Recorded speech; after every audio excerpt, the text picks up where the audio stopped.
क्या आपने कभी सोचा है कि क्यों हर सभ्यता में, हर दौर में सबसे मजबूत पुरुष भी स्त्री के सामने टूट गया?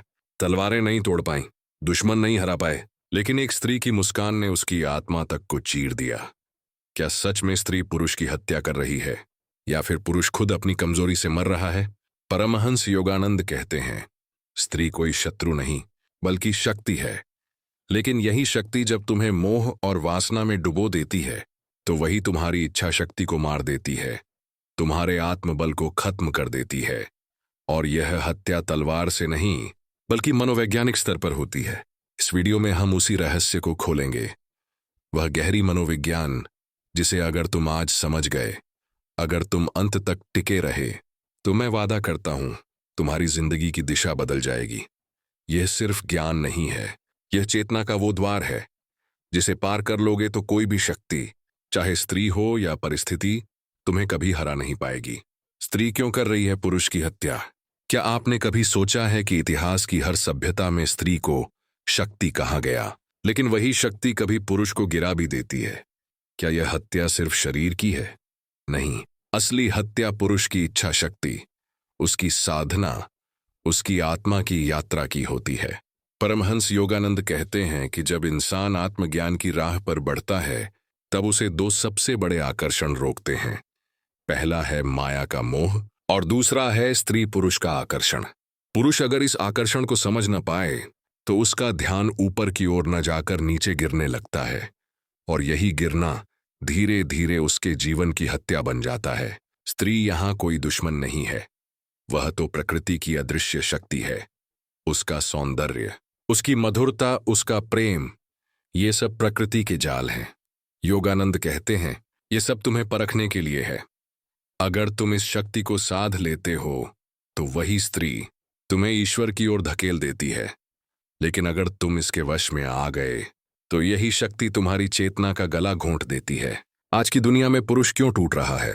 क्यों उसका आत्मबल कम हो रहा है? क्योंकि वह शक्ति को साधना भूल गया है। स्त्री का आकर्षण सिर्फ बाहरी नहीं है, यह अंदरूनी भी है। उसकी बातों में, उसकी नजरों में, उसके मौन में। यह आकर्षण इतना गहरा है कि पुरुष खुद को भूल जाता है। यही भूल उसकी हत्या है।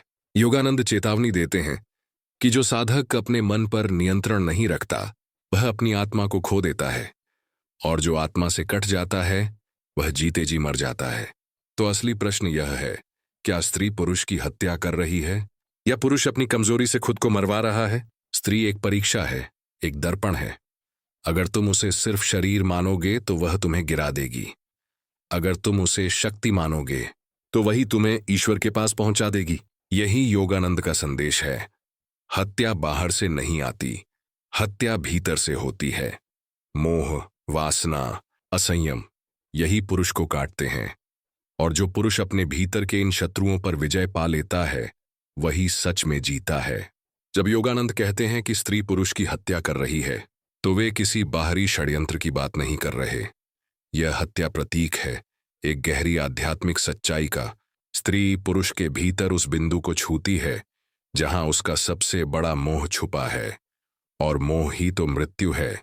क्या आपने गौर किया है, इतिहास के सबसे बड़े योद्धा, राजा और साधक जब भी गिरे हैं तो तलवार से नहीं गिरे, बल्कि आकर्षण से गिरे। राजा अपने राज्य से हारे नहीं, बल्कि स्त्री के आकर्षण से हार गए। साधक तपस्या से नहीं टूटे, बल्कि वासना से टूटे, क्योंकि यह वही शक्ति है जो तुम्हारे भीतर की आग को पकड़कर राख बना देती है। योगानंद कहते हैं कि पुरुष का असली युद्ध बाहर नहीं, भीतर है। यह युद्ध इच्छाओं से है, यह युद्ध उस नशे से है जिसे प्रेम और वासना मिलकर जन्म देते हैं। और यह नशा इतना मीठा होता है कि आदमी सोचता है यह जीवन है, लेकिन धीरे धीरे वही नशा उसकी आत्मा की धड़कन को मार देता है। स्त्री यहां सिर्फ प्रतीक है, प्रकृति का चेहरा। उसकी मुस्कान, उसकी आंखें, उसकी बातों में जो जादू है, वह तुम्हें भूलवा देता है कि तुम कौन हो। तुम सोचने लगते हो कि तुम्हारा अस्तित्व उसके बिना अधूरा है। यही सबसे बड़ा भ्रम है। योगानंद कहते हैं, आत्मा कभी अधूरी नहीं होती। जो आत्मा ईश्वर से जुड़ी है वह पूर्ण है, लेकिन जो आत्मा किसी और में पूर्णता खोजती है, वही आत्मघात कर रही है। तो असली हत्या कौन कर रहा है? स्त्री नहीं, पुरुष खुद। स्त्री तो आईना है, वह तो दिखा रही है कि तुम कितने कमजोर हो। अगर तुम्हारा आत्मबल मजबूत है तो वही स्त्री तुम्हारी तपस्या को और कठोर बना देगी, लेकिन अगर तुम कमजोर हो तो वही स्त्री तुम्हें रसातल में गिरा देगी। इसीलिए योगानंद चेताते हैं, अपने मन को जीत लो, वरना वह तुम्हें मार देगा। स्त्री पुरुष की हत्या नहीं कर रही, बल्कि पुरुष अपनी असंयमित इच्छाओं के हाथों मर रहा है। और जो पुरुष जाग गया, जिसने यह पहचान लिया कि आकर्षण सिर्फ एक माया है, उसके लिए स्त्री अब शत्रु नहीं रहती, वह शक्ति बन जाती है, वह प्रेरणा बन जाती है, वह ईश्वर तक पहुंचने का पुल बन जाती है। आज का समाज देखिए, रिश्ते पहले से ज्यादा तेज, उथले और अस्थिर हो गए हैं। स्त्री और पुरुष दोनों ही एक दूसरे को पूरा करने की कोशिश में लगे हैं, लेकिन इस कोशिश में वे भूल गए हैं कि पूरा कोई कर ही नहीं सकता। पूर्णता तो पहले से भीतर है। जब पुरुष स्त्री को सिर्फ अपनी खुशी का साधन मान लेता है तो धीरे धीरे उसका आत्मबल नष्ट होने लगता है।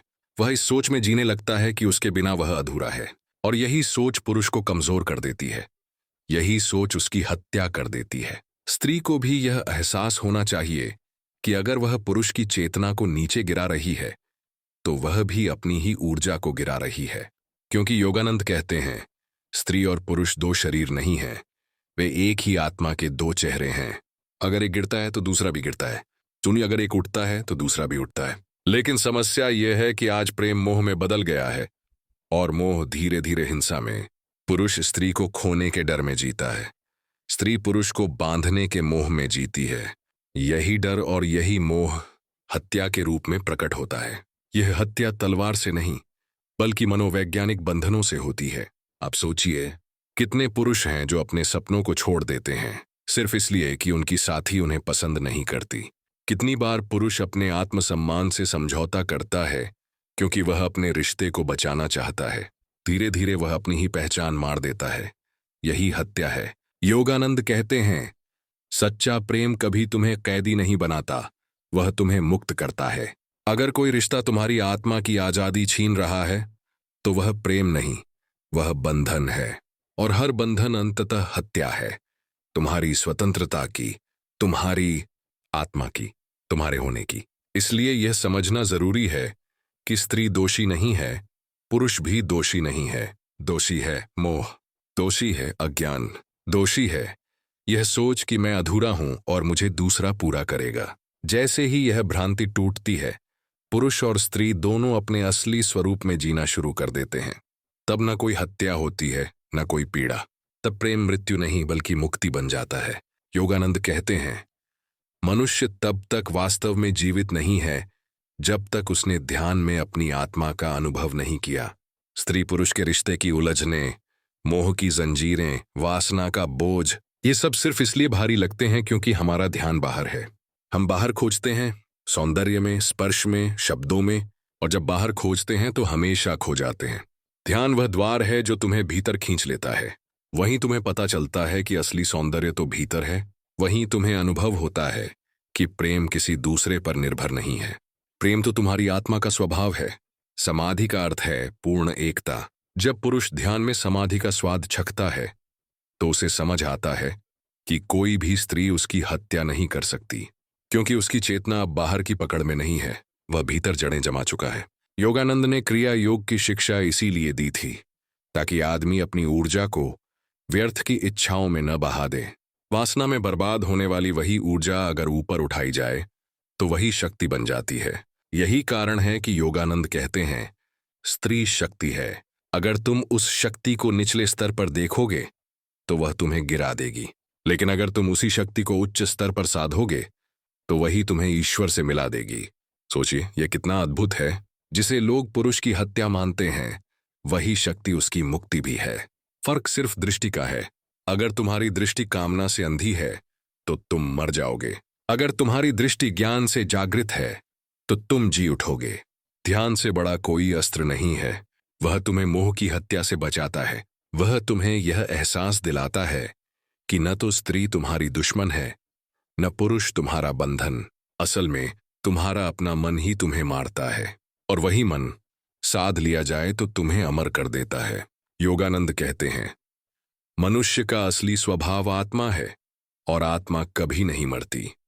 जो मरता है वह शरीर है, जो टूटता है वह मन है, जो हारता है वह अहंकार है, लेकिन आत्मा वह सदा अजेय है। तो जब हम कहते हैं स्त्री पुरुष की हत्या कर रही है, तो असल में मर कौन रहा है? आत्मा नहीं, क्योंकि आत्मा अजर अमर है। मरता है पुरुष का अहंकार, उसकी इच्छाएं, उसकी आसक्तियां, और अगर वह इनसे चिपक जाता है तो उसे लगता है कि वह स्वयं मर रहा है।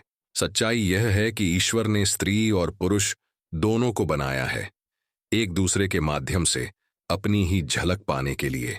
प्रेम का आकर्षण कोई अपराध नहीं है, लेकिन अगर प्रेम मोह बन जाए तो वह मृत्यु बन जाता है, और अगर प्रेम ईश्वर की ओर ले जाए तो वही अमृता का द्वार बन जाता है। योगानंद कहते हैं कि आत्मा का असली उद्देश्य है ईश्वर से मिलन, और जब आत्मा इस उद्देश्य को भूल जाती है तब वह छोटी छोटी चीजों में उलझकर अपने ही मूल्य को मार देती है। वह सोचती है कि जीवन का अर्थ केवल संबंधों में, स्पर्श में, वासनाओं में है, लेकिन जैसे ही आत्मा ध्यान में ऊपर उठती है उसे समझ आता है कि जीवन का अर्थ कहीं बड़ा है। जब पुरुष ध्यान में प्रवेश करता है और आत्मा की झलक पाता है, तब वह देखता है कि असली स्त्री कौन है। वह कोई व्यक्ति नहीं, वह है मूल प्रकृति, दिव्य शक्ति। और असली पुरुष कौन है? वह कोई शरीर नहीं, वह है चेतना साक्षी आत्मा। इन दोनों का मिलन ही योग है, यही समाधि है, यही अमृता है। तब पुरुष समझता है कि स्त्री कभी उसकी हत्या नहीं कर रही थी, वो तो दरवाजा थी, उसकी परीक्षा थी। अगर उसने उस परीक्षा को पार कर लिया तो वह मृत्यु से मुक्त हो गया। अगर वह फंस गया तो उसका अहंकार, उसका भ्रम, उसकी इच्छाएं ही मर गईं। इसलिए योगानंद कहते हैं, जिस दिन तुम अपनी आत्मा को पहचान लोगे उस दिन तुम्हें कोई भी शक्ति हरा नहीं सकती, न स्त्री, न पुरुष, न वासना, न मोह, क्योंकि आत्मा तो सदा ईश्वर की ही है। अगर इस वीडियो ने आपके मन को छुआ तो इसे लाइक जरूर करें। अपने विचार कमेंट में बताइए। क्या आपने भी कभी महसूस किया है कि रिश्तों में मोह ने आपकी शक्ति छीन ली हो? इस ज्ञान को सिर्फ अपने तक मत रखिए, इसे शेयर कीजिए ताकि और लोग भी जागरूक हो सकें। और हाँ, अगर अभी तक सब्सक्राइब नहीं किया है तो तुरंत कीजिए, क्योंकि आगे भी मैं योगानंद की चेतना और गहरे मनोविज्ञान से जुड़े ऐसे रहस्य लेकर आ रहा हूं। और अब मैं आपसे एक सवाल पूछना चाहता हूं, अगला वीडियो आप किस विषय पर चाहते हैं? क्या आप जानना चाहते हैं कि ध्यान और क्रिया योग कैसे आपके रिश्तों और इच्छाओं पर नियंत्रण दिला सकता है, या फिर यह कि क्यों सच्चा प्रेम कभी बांधता नहीं बल्कि मुक्त करता है? आपका जवाब हमारे अगले वीडियो का विषय तय करेगा।